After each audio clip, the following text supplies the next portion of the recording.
মানুষ সর্বদা তার ভাগ্যকে খুঁজতে থাকে, কিন্তু ভাগ্যের চেয়ে বড় হলো কর্ম।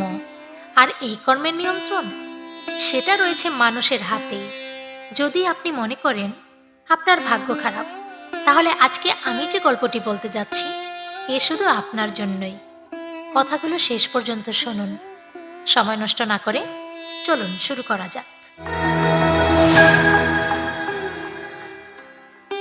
এক জঙ্গলে এক সাধু মহাত্মা থাকতেন। এই মহাত্মার বিশেষত্ব এই ছিল যে তিনি সবার ভবিষ্যৎ বলে দিতে পারতেন। বড় বড় রাজা মহারাজারা ওনাকে মানতেন এবং ওনার নির্দেশিত পথে সবাই চলতেন। এই জঙ্গলের মধ্যে দিয়ে একটি নদী চলে গেছে, আর এই সাধু মহাত্মার কুটির ওই নদীর পাশেই ছিল। নদীর দুপাশে দুই রাজার আলাদা আলাদা সাম্রাজ্য ছিল এবং দুই রাজাই ওই সাধু মহাত্মাকে খুব মানতেন। দুজনেই যখনই কোনো বড় কাজ করতেন তখনই ওই সাধু মহাত্মার পরামর্শ নিতে অবশ্যই আসতেন। একদিন দুই রাজার মধ্যে কোনো একটা কথা নিয়ে ঝগড়া বেঁধে গেল। ঝগড়া এতই বেড়ে গেল যে সেটা যুদ্ধের রূপ নিল। যুদ্ধের তারিখ ও সময় নির্ধারণ করা হলো। যেমন নিয়ম ছিল, যখনই দুই রাজা কোনো বড় কাজ করতেন তখনই ওই সাধু মহাত্মার পরামর্শ নিতেন। আর এজন্যই প্রথম রাজা ওই সাধু মহাত্মার কাছে আসলেন এবং বললেন, মহাত্মাজি, আমি আমার প্রতিবেশী রাজার সাথে যুদ্ধ ঘোষণা করেছি, আর এজন্য জানতে চাইছি যে যুদ্ধের জয়ের পরিণাম কার পক্ষে যাবে। সব শুনে সাধু মহাত্মা বললেন, যদি তুমি যুদ্ধ করো তাহলে তুমি নিশ্চিতভাবে হারবে। রাজা জিজ্ঞাসা করলেন, ওই যুদ্ধ জেতার কোনো উপায় আছে কি? মহাত্মা বললেন, আমি যতদূর দেখতে পারছি এই যুদ্ধে তোমার হার অবশ্যই হবে। বাকিটা তোমার উপর, দেখো তুমি কি করবে। রাজার মন খারাপ হয়ে গেল। রাজা চিন্তায় পড়ে গেলেন। ক্ষণিক ভেবে রাজা বললেন, একবার যখন বলে ফেলেছি যুদ্ধ হবেই তো হবেই, এ কথা থেকে আমি তো আর ফিরে আসতে পারবো না। দেখি, চেষ্টা করে, যা হবে দেখা যাবে। তারপর রাজা সেখান থেকে চলে গেলেন। রাজ্যে ফিরে গিয়ে তিনি তার সৈন্যদের এ সম্বন্ধে কিছু বললেন না। খুব ভালো করে সৈন্যদের যুদ্ধ চর্চা করান, প্রচুর মহড়া করালেন। হার নিশ্চিত জেনেও তিনি তার যুদ্ধ জেতার চেষ্টা জারি রাখেন।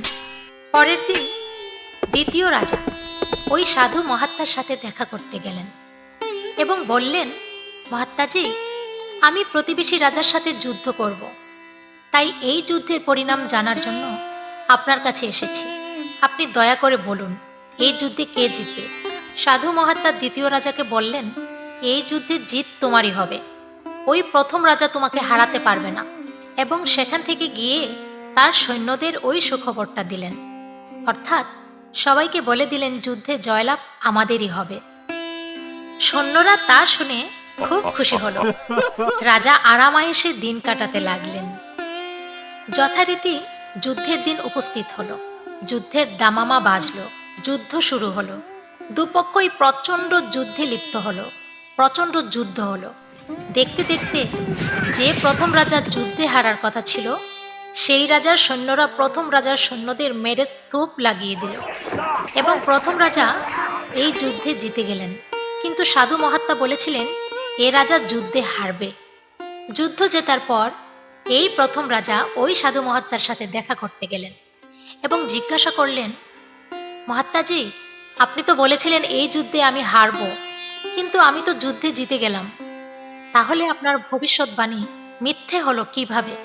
সাধু মহাত্মা রাজাকে বললেন, দেখো, আমি সেটাই বলেছি যেটা তোমার ভাগ্যে লেখা ছিল, কিন্তু তুমি তোমার কর্মের দ্বারা তোমার ভাগ্যকে বদলে দিয়েছ। তোমার যুদ্ধ জেতার কারণ হলো তুমি তোমার ভাগ্যকে বিশ্বাস না করে কর্মকে বিশ্বাস করেছ। যুদ্ধ হারার খবরটা তুমি তোমার সৈন্যদের না দিয়ে বরং যুদ্ধ জেতার ব্যাপারে তাদের মনোবল বাড়িয়েছ এবং যুদ্ধ জেতার বিশ্বাস নিয়ে যুদ্ধ করেছ। তাই তোমার এই কর্মফল ভাগ্যে পরিণত হয়েছে, আর এজন্যই তুমি বিজয়ী হয়েছ। এদিকে দ্বিতীয় রাজা যুদ্ধ জিতবে জেনে সেই আনন্দে সে তার কর্মকে পরিত্যাগ করেছে। সে সৈন্য চালনা, যুদ্ধ মহড়া এসব না করে ভাগ্যের উপর নিজেকে সমর্পণ করেছে, আর কর্ম না করার কারণে তার ভাগ্য বিপরীত রূপ নিয়েছে।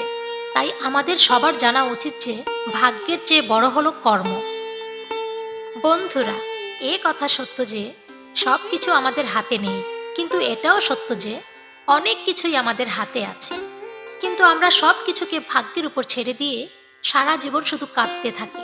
আমরা সবাই জানি যে কিভাবে সুস্থ থাকা যায়, কিন্তু যা করলে আমরা অসুস্থ হয়ে যাই আমরা কিন্তু তাই করি এবং সেই অসুস্থতাকে আমাদের ভেতরে লালন করি। এবং যখন এই অসুস্থতা বিরাট আকার ধারণ করে তখন আমরা ভাগ্যকে দোষ দিই। বন্ধুরা, আজ যদি আমরা কোনো সমস্যায় থাকি তবে সেটা অবশ্যই আমাদের পুরাতন খারাপ কর্মের কারণে। এজন্য বলা হয় মানুষের ভাগ্য খারাপ হয় না, খারাপ হয় তার কর্ম। আজ যদি এই সমস্যা থেকে আমরা বের হতে চাই তাহলে আজকের ভালো কর্মের দ্বারাই আমরা আগামী দিন এই সমস্যা থেকে বের হতে পারবো।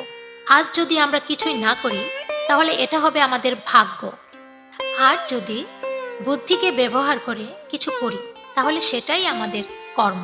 এখন সিদ্ধান্ত আমাদের, আমরা কি কিছু করব নাকি ভাগ্যের আশায় বসে থাকব। বন্ধুরা, গল্পটি ভালো লাগলে প্রিয়জনের সাথে শেয়ার করার অনুরোধ রইল। লাইক ও সাবস্ক্রাইব করে আমাদের সাথে থাকুন। আপনার মূল্যবান মতামত কমেন্ট সেকশনে লেখার অনুরোধ রইল। আপনার জীবন সুন্দর হোক। ধন্যবাদ।